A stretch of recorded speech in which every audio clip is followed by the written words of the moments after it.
등기부등본 여기 있고요. 네. 계약서. 부동산을 계약하기 전 반드시 확인해야 하는 이것, 바로 이 물건에 대한 등기부 등본입니다. 주인은 누구고 또 권리관계는 어떻게 설정돼 있는지 한마디로 이 집의 이력서라고 보면 될 텐데요.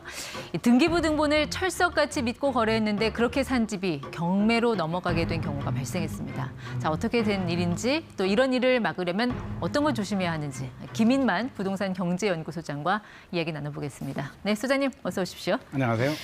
참 엄청난 사건이 벌어졌습니다. 우리가 보통 집 거래할 때 믿고 보는 게 이 부동산 등기부 등본 아닌가요? 네, 맞습니다. 저도 제일 먼저 보는 게 등기부 등본이고요. 하루에도 여러 번씩 확인을 하는데 등기부 등본은 이제 어떤 내용이냐면 표제부, 갑구, 을구로 구성이 되어 있고요. 표제부는 이게 주소가 어디냐, 몇 동 몇 호냐라는 부동산 정보가 나오고요. 갑구는 주인이 누구냐, 소유권에 대한 정보 또는 압류나 가압류가 걸려 있느냐 그런 것도 확인할 수가 있고요. 을구 같은 경우는 은행에서 돈을 빌렸느냐, 근저당이 잡혀 있느냐, 또는 뭐 여러 가지 전세권이 잡혀 있느냐 이런 모든 권리관계에 대한 이력이 다 포함되어 있습니다. 어떻게 보면 사람으로 치면은 주민등록증 같은 그런 확실한 신분증 역할을 해주는 거잖아요. 그렇죠. 주민등록 등본 같은 개념으로 보시면 될 것 같습니다. 이거를 믿고 거래를 했는데 집 한 채를 날리게 됐다. 뭐 믿는 도끼에 발등시킨 겁니까? 어떻게 된 거예요?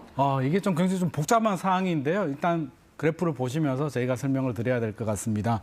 자, 근저당 없이 처음에 집을 살 때 우리가 등기부 등본을 확인하잖아요. 깨끗했습니다. 아무 권리관계가 없고요. 근저당이 없으니까 대출이 당연히 없는 거죠. 믿고 이제 계약을 하게 되는데 계약을 하고 집을 산 다음에 시간이 지나서 은행에서 소장이 접수되었습니다. 전 주인이 돈을 안 갚았어. 다시 근저당을 복원시켜야 되겠다. 담보물 효력을 복구시키겠다는 소장이 접수가 됐습니다. 그래서 깨끗했는데 갑자기 없던 대출이 생긴 겁니다. 아니 그러니까 이 A 씨라는 분은 처음에 등기부 등본 깨끗하다고 그렇죠, 믿고 깨끗했죠. 들어간 거잖아요. 믿고 들어갔죠. 네. 그런데 나중에 없던 대출이 뭐 투명인간처럼 숨어있다 갑자기 튀어나온 건가요? 어떻게 이런 일이 발생할 수 있죠? 굉장히 좀 황당한 경우인데요. 실제로 발생할 수 있는 사례입니다. 이게 왜 이렇게 발생을 했냐면 이제 전 주인이죠. 전 주인이 은행에 대출을 받게 됩니다. 보시죠. 은행에서 대출을 1억 2천만 원을 대출을 받는데 대출을 해주게 되면 은행은 여러 가지 경비를 감안해서 채권 최고액 120%의 건저당을 설정을 하거든요. 그러면 1억 4천만 원을 건저당을 설정하고 등기부 등본에 등재가 됩니다. 그다음에 집주인은 소유권을 가지고 오게 되죠. 집을 샀습니다.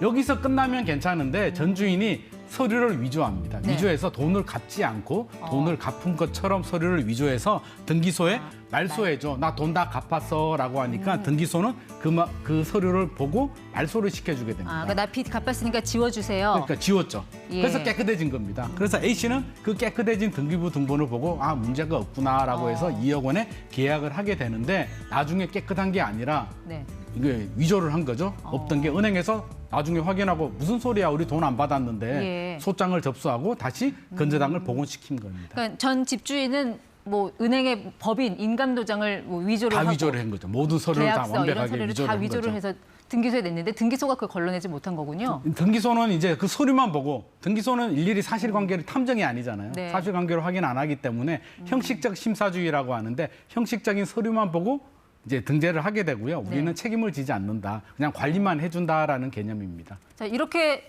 없던 대출이 갑자기 생겨나면 그냥 A 씨, 집을 새로 산 사람은 선의로 계약을 했는데 난데없이 그냥 이 대출을 갚아야 되는 그런 상황이 벌어진 거잖아요. 지금 가장 피해자가 이제 A 씨가 되는데요. A 씨 입장에서는 굉장히 억울하죠. 저 같으면 등기소 상대로 소송할 것 같은데요. 소송이 걸렸습니다. 은행에서 소송을 했고요. 이 사례가 소송을 피해자가 아니라 은행이 했어요? 은행은 이제 복원을 시켜야 되니까 자기는 돈을 받지 않았는데 건저당이 말소됐으니까 소송을 통해서 건저당을 이제 복원을 시키는 거죠. 우리 돈 안 받았으니까 다시 등기부에 건저당 넣어줘. 라고 한 거고요. A 씨는 억울하니까 이제 항소를 하게 되는데 대법원 최종 판결에서 패소를 했습니다. A 씨는 구제를 못 받게 되고요.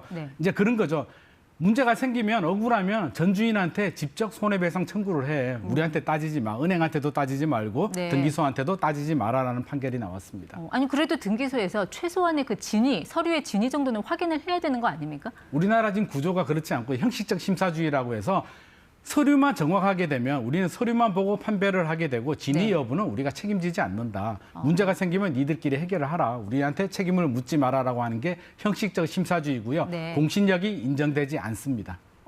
아니 그러니까는 필요한 서류만 갖춰지고 절차만 갖췄다면은 이거는 무조건 문제가 없다. 예, 맞습니다. 지금 우리나라 등기부등본 구조가 지금 그런 구조로 되어 있습니다. 아니 그러면은 이거를 뭐 돈을 안 내면 모르겠는데 이게 무료로 해주는 서비스가 아니잖아요. 우리 다 돈 내고 한단 말이죠. 열람할 때 700원 내고요. 발급하면 1,000원 내거든요. 저도 굉장히 불만인데 발급할 때마다 열람할 때마다 700원, 1,000원씩 내는데 결국에는 책임을 지지 않고 돈은 받고 공공기관에서 예. 그런 구조이기 때문에 좀 굉장히 불합리한 구조입니다. 그럼 결과적으로 봤을 때 그 A 씨, 피해자 A 씨는 그냥 당신은 그냥 벼락 맞은 거네요. 안타까워요.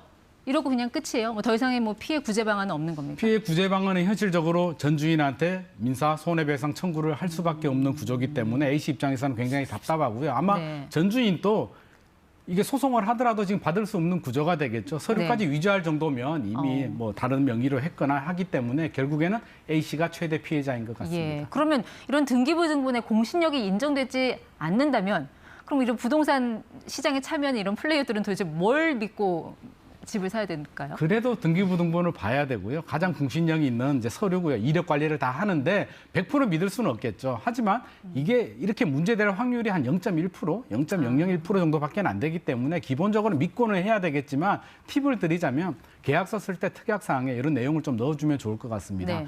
우리가 등기부등본을 기본으로 해서 권리관계를 파악을 했다. 근데 이게 문제가 생기면 전주인, 매도인이거나 아니면 임대인한테 책임이 있다라는 내용 정도를 넣어둬야 나중에 소송을 할 때 좀 유리할 것 같습니다. 근데 이제 뭐 0.뭐 몇몇 퍼센트 아주 극히 낮은 확률이라고는 하셨지만 이건 뭐 한 건이든 두 건이든 그게 중요한 게 아니라 어쨌든 국가가 예산을 들여서 이 등기 정비 사업을 어떻게든 해서 이 실체 관계와 등기부가 불일치되는 이런 상황은 막아야 되는 거 아닌가요? 맞습니다. 이게 시대 환경이 좀 변했거든요. 왜 이런 현상이 발생을 했냐면 한참 거슬러 올라가서 우리 일제강점기나 6.25 전쟁이 생겼단 말이에요. 그때 우리나라가 이제 막 수기를 작성하고 여러 가지 문제가 있다 보니까 공신력이 없는 거죠. 도저히 책임을 못 져. 오류가 너무 많다 보니까 이제 이런 현상이 생겼는데 이제 70년이 지났잖아요. 이제 많은 상황이 바뀌었기 때문에 이제는 국가가 책임을 져야 되겠고요.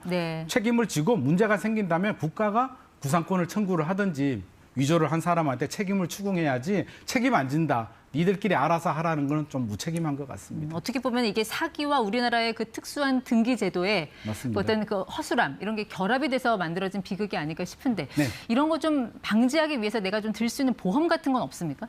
보험이 있습니다. 부동산 권리보험이라고 있는데요. 정 불안하신 분들이라면 권리보험을 가입하는 게 좋겠습니다. 시가 3억 원 기준에서 한 15만 3천 원 정도 보험비 한 번 내면 되거든요. 그래서 이 뉴스를 보시고 나 금액이 크다든지 조금 찝찝한 게 있다라고 한다면 권리보험을 적극 활용하셔도 좋을 것 같습니다. 저희가 너무 매매 이야기만 해서 혹시나 전세 사는 분들은 내 이야기는 아니라고 생각할 수 있기 때문에 여쭤보는데요.